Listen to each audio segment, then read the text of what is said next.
সাথে কথা বলার এই প্রোগ্রামটি ছিল আপনার বলতে গেলে প্রথমে 2:40-এ, পরবর্তীতে সেটি পিছিয়ে 3:30 এবং পরবর্তীতে আজকে এই যে প্রায় সন্ধ্যা 5টায় পরিণত হচ্ছে। যে আপনারা জানেন যে নির্বাচনের এই সময় একজন প্রার্থী হিসেবে আমাদের স্বাভাবিকভাবেই যেমন ভোটারদের কাছে ছুটে বেড়াতে হয়, মানুষের কাছে যেতে হয়, একই সাথে নির্বাচনের সময় যে নানা ধরনের অনিয়ম এবং অঘটন ঘটে সেগুলোর প্রতিকারের জন্য দায়িত্বশীল বিভিন্ন অথরিটির কাছে যেতে হয়। যেই কারণে আমাদের একটু ডিলে হয়েছে। আপনারা বোধহয় অনেকে দুপুরে লাঞ্চও করেন নাই। আমরা খুবই দুঃখিত এবং ক্ষমা প্রার্থী যে আপনাদেরকে অনেকক্ষণ এখানে কষ্টের মধ্যে দাঁড় করিয়ে রেখেছি। আমাদের এই পটুয়াখালী 3 আসনের গলাচিপা দশমিনা পটুয়াখালী 3 আসনের সংসদ সদস্য একজন প্রার্থী হিসেবে আপনাদের প্রতি কৃতজ্ঞতা, ধন্যবাদ যে আপনারা আমাদের এই নির্বাচনী প্রচারণার এই দীর্ঘ জার্নিতে আপনারা ছিলেন। আপনাদেরকে আমরা অনুরোধ করব যে আগামী 12 তারিখ যে ভোট হচ্ছে, এই ভোট যেন সুষ্ঠু হয়, জনগণ বা নাগরিকরা তাদের পছন্দের প্রার্থীকে যেন ভোট দিয়ে নির্বাচিত করতে পারে, গণতন্ত্রকে সুসংহত করতে পারে, সেই পরিবেশ তৈরি করার জন্য ভোট কেন্দ্র পরিদর্শন এবং অনিয়মগুলো তুলে আনাটা খুবই জরুরি। আপনাদের কাছে এই বিশেষ করে আমার গলাচিপা দশমিনা প্রত্যন্ত চরাঞ্চল, দ্বীপ বেষ্টিত অঞ্চল, দুর্গম এলাকা বিবেচনায় আপনাদের প্রতি আমি অনুরোধ জানাবো যে আপনারা একটু যতটুকু সম্ভব এখানকার কেন্দ্রগুলো আপনারা একটু পরিদর্শন করবেন, অনিয়মগুলো তুলে ধরবেন। আজকে মূলত আমি এসেছি আমাদের এখানে জেলা রিটার্নিং কর্মকর্তা, তার সাথে দেখা করে আমার ওখানে যে ঘটনাগুলো ঘটছে তার একটা অভিযোগ এবং যেই অভিযোগগুলো ইতিমধ্যে দেওয়া হয়েছে সেগুলোর প্রতিকারে তারা কি কি ব্যবস্থা নিয়েছে সেগুলো জানার জন্য এবং জানানোর জন্য এখানে এসেছিলাম। এবং একই সাথে আপনারা জানেন পুলিশ সুপার মহোদয়ের সাথেও আমি আজকে আমাদের ওইখানে গলাচিপা দশমিনায় একজন স্বতন্ত্র প্রার্থী, তিনি যেভাবে ধারাবাহিকভাবে সন্ত্রাসী কার্যক্রম করে যাচ্ছেন, আপনারা জানেন যে গত কয়েকদিন আগে দশমিনা উপজেলার চরবোরহান ইউনিয়নে আমাদের নেতা কর্মীদের উপরে আক্রমণ করা হয়েছিল, তাদেরকে আহত করা হয়েছিল, অফিস ভাঙচুর করা হয়েছিল এবং পরবর্তী দিন গলাচিপার বকুলবাড়িয়াতেও আমি একজন প্রার্থী, আমাকে অবরুদ্ধ করা হয়েছিল এবং আমাদের উপরে ইটপাটকেল নিক্ষেপ সহ সেখানে ককটেল বিস্ফোরণ ঘটানো হয়েছিল। পুলিশের প্রশাসনে একজন সদস্য ডিএসবির লোক আহত হয়েছিল। এই দুটো ঘটনার পাশাপাশি ওই বকুলবাড়িয়াতেই পরের দিন আমাদের একজন সমর্থককে, আমাদের একজন এজেন্টকে কুপিয়ে জখম করেছে। চর কাজল ইউনিয়নের চরশিবাতে একজন আমাদের ট্রাক মার্কার নারী কর্মীকে রাতে রেপ করে ঘটনা ধামাচাপা দেওয়ার চেষ্টা করেছিল। সকালবেলা সেই নারী সেই ঘটনাটি প্রকাশ করায় তাকে মারধর করে শেষ পর্যন্ত হত্যা করেছে। পরশুদিন গলাচিপার আমখলা ইউনিয়নে আপনারা দেখেছেন যে আমাদের একজন সমর্থকের বাসায় অগ্নিসংযোগ করে তাকে হত্যার চেষ্টা করেছে। গতকাল রাতেও দশমিনার আলিপুরা ইউনিয়নে আমাদের নির্বাচনী অফিস জ্বালিয়ে দিয়েছে এবং আমাদের বেসরকারি বিশ্ববিদ্যালয়ের ছাত্র দলের নেতা আবু হুরায়রা তাকে এর আগে জনাব হাসান মামুন নিজে দেখে নেওয়ার হুমকি দিয়েছিলেন, তার বাসার সামনে নির্বাচনী চালিয়ে দিয়েছেন, পুড়িয়ে দিয়েছেন। এই ঘটনাগুলো আমি প্রতিনিয়তই পুলিশ সুপার এবং ডিসি সাহেবকে অবহিত করে আসছি যে এই ঘটনাগুলো যারা ঘটাচ্ছে এটা একটা সন্ত্রাসী চক্র। তারা নির্বাচন বানচাল করতে, জনমনে আতঙ্ক ছড়াতে, জনগণ যেন ভোট কেন্দ্রে না যায়, জনগণ যেন আতঙ্কে থাকে, সেজন্য এই কাজগুলো করছে।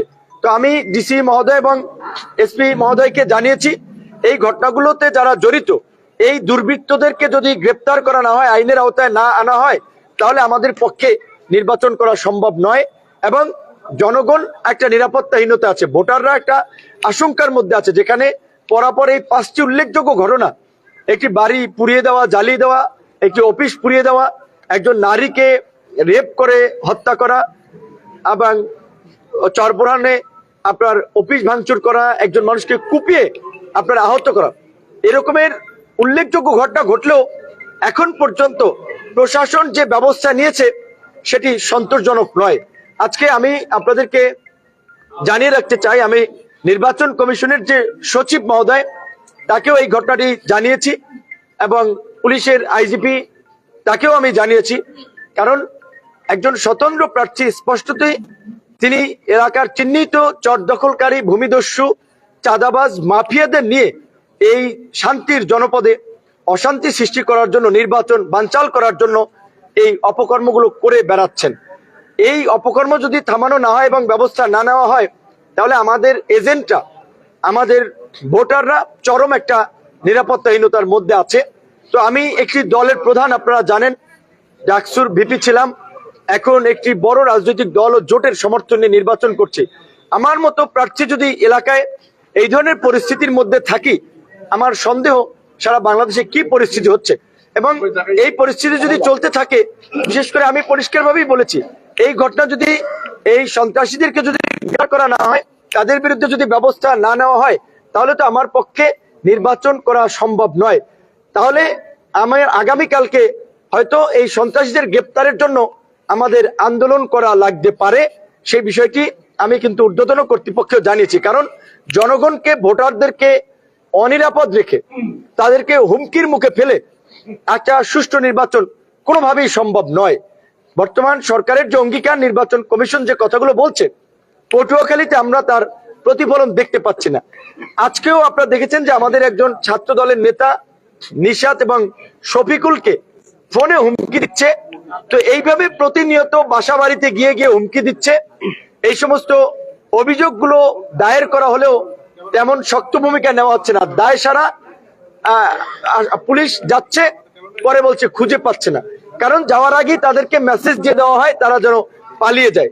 তো এই বিষয়ে যদি প্রশাসন শক্ত পদক্ষেপ না নেয়, তাহলে এই অবস্থায় কোনোভাবেই একটা সুষ্ঠু গ্রহণযোগ্য নির্বাচন করা সম্ভব নয়। এবং প্রার্থী হিসেবে আমি একটা চরম নিরাপত্তাহীনতার মধ্যে আছি। জানি না ভোটের দিন ভোট কেন্দ্রে কি হয়। তো আমি আমার এই ভোটারদেরকে বলবো, আমি আপ্রাণ চেষ্টা করে যাচ্ছি আপনাদের নিরাপত্তা, একটা নিরাপদ পরিবেশে এই ভোটের আয়োজন করার জন্য।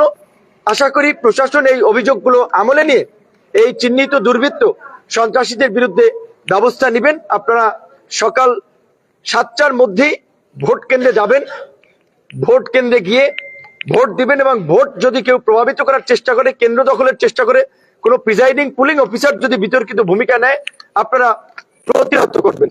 আমি একই সাথে আজকে কিন্তু কিছু প্রিজাইডিং অফিসার এবং সহকারী প্রিজাইডিং অফিসারের বিরুদ্ধেও আমরা আপত্তি দিয়ে গেছি যে তারা একজন এই স্বতন্ত্র প্রার্থীর পক্ষে তারা আপনার ওপেনলি বক্তব্য দিয়েছে, তার মঞ্চে থেকেছে, তার জন্য ভোট প্রার্থনা করেছে। এই ধরনের বিতর্কিত প্রিজাইডিং, সহকারী প্রিজাইডিং অফিসাররা যদি দায়িত্বে থাকে, তাহলে নির্বাচন প্রশ্নবিদ্ধ হবে। এবং এই পটুয়াখালীর নির্বাচন যদি প্রশ্নবিদ্ধ হয়, তার দায়ভার প্রশাসনকে নিতে হবে। নির্বাচনের পরিবেশ যদি নষ্ট হয়, তার দায়ভার প্রশাসনকেই নিতে হবে। এবং এই পরিস্থিতি যদি উত্তরণ না হয়, এই অবস্থায় কোনোভাবেই আমাদের নির্বাচন করা সম্ভব নয়। ধন্যবাদ আপনাদেরকে। যদি আপনাদের কোনো প্রশ্ন না থাকে, আমরা আপনার যদি আজকে যদি না ধরা হয়, আগামীকালকের মধ্যে যদি গ্রেফতার না করা হয়, তাহলে আপনি কি নির্বাচন বর্জন করবেন? দেখেন, আপনারা সাংবাদিক হিসেবে আপনাদের নিশ্চয়ই আপনাদের টুকটাক ডেটা আছে। গলাচিপার ইতিহাসে গতকালকে দেখছেন আমাদের সমাবেশ ছিল হাই স্কুল মাঠে, লোকে লোকারণ্য হয়ে গেছে পুরো শহর, চতুর্দিকে আমাদের একটা গণজোয়ার শুরু হয়েছে।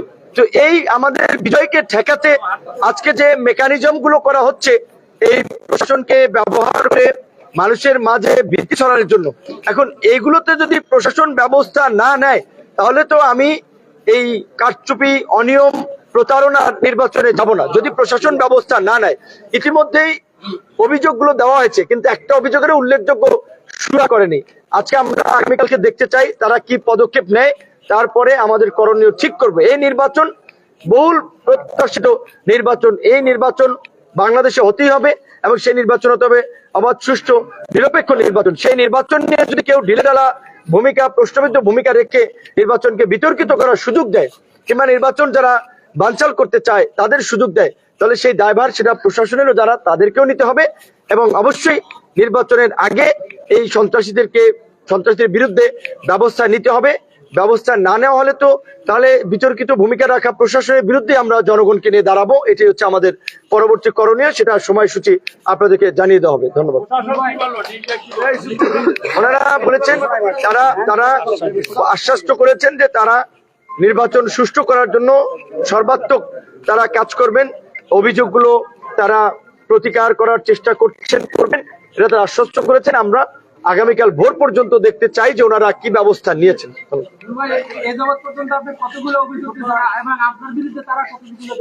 আমার বিরুদ্ধে কোনো অভিযোগ নাই, কারণ আমি একজন শান্তিপ্রিয় মানুষ। আপনারা আমাকে চেনেন, আমার মধ্যে কোনো সহিংস আচরণ, উগ্র আচরণ নাই।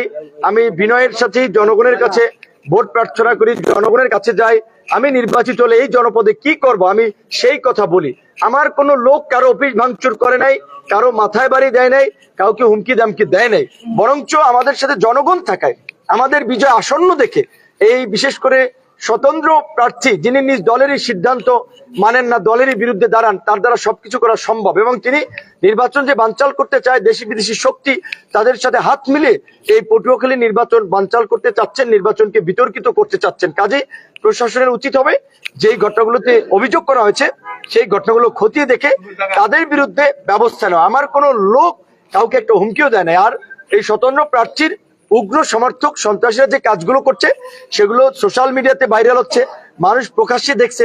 ডিসি এসপি সাহেবও এটা একটা উইটনেস বা প্রত্যক্ষ সাক্ষী। তো আমি আশা করব যে তারা, আজকে আমি এসেছি, আমার কথাগুলো বলেছি, তারা এটি আমলে নিয়ে তারা এই বিষয়ে পদক্ষেপ নেবেন। ধন্যবাদ।